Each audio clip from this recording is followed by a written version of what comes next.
What's going on, ladies and gentlemen? This is Rich of Review Tech USA, and today is Tuesday, November 15th, 2011. And I guess today's story is a news/discussion story. There's an interesting article on IGN talking about how it's a bad time to be an FPS fan. They talk about how on Metacritic.com, the user score for Modern Warfare 3 is a 2.8, and it's a barometer that shows how people are sick of being fed the same thing over and over again. Now, I don't think Call of Duty Modern Warfare 3 is a bad game. Yes, it is more of the same, but I'm enjoying it. I'm enjoying the online multiplayer, but I totally understand where people are coming from, and I predicted this a long time ago that this was going to happen. As soon as Activision said they're coming out with a Call of Duty once a year, I knew that people were going to turn their back against the series, and it happened. What people are really angry about, and I totally agree with them, is the lack of innovation. Think back to like 2004, 2005, 2006, when games like Half-Life 2 came out, when Halo 2 came out, even though you could blame that game for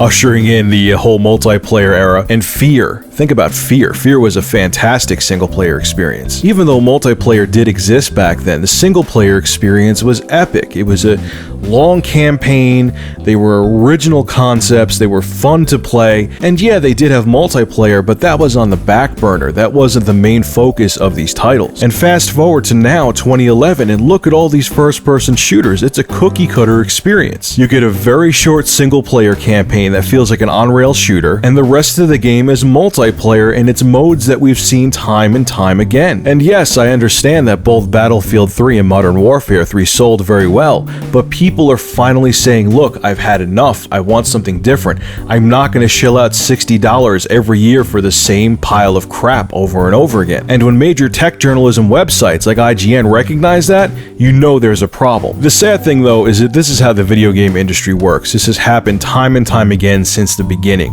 I remember being a little kid back in the 80s. Yes, I'm an old man.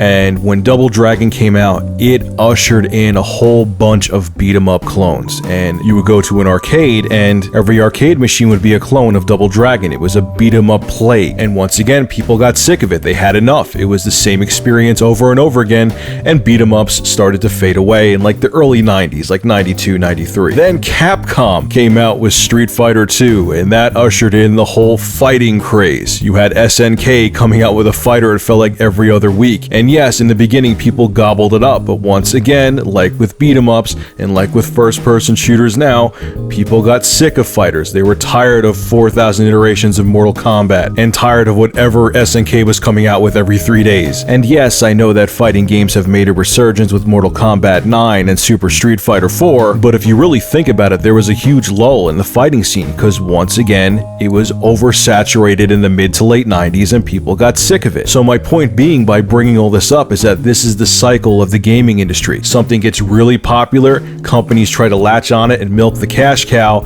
and once people get sick of it, they have to move on. And I think the time in the sun for the first-person shooter is starting to fade. Do I think they're going to go away completely? No. The other genres that I mentioned before that were milked to death didn't go away completely either. But I do feel when the next generation consoles come out, first-person shooters will still be there, but something else, some other genre will take over that's more popular. I don't know what it is, and I don't guarantee that I'm right about this, but I do have a strong feeling that something else will take over in the next few years. So what's your whole take on the FPS craze? Are you sick of first-person shooters? Are you glad to see that people are finally getting tired of them? And do you agree or disagree with me that first-person shooters are going to go away in the next few years? Not completely. I never said they're going to go away completely. Anyway, ladies and gentlemen, make sure to rate, comment, favorite, and subscribe. And also, I will have a link below in the description. Make sure you check out 3 Kilobytes review of Modern Warfare 3. It's probably the best one on the net, period. It's very detailed and very honest. It's one of the best reviews they've ever done. So I'll have a link below in the description. You can check that out. And thank you guys for supporting my channel. Have a good one.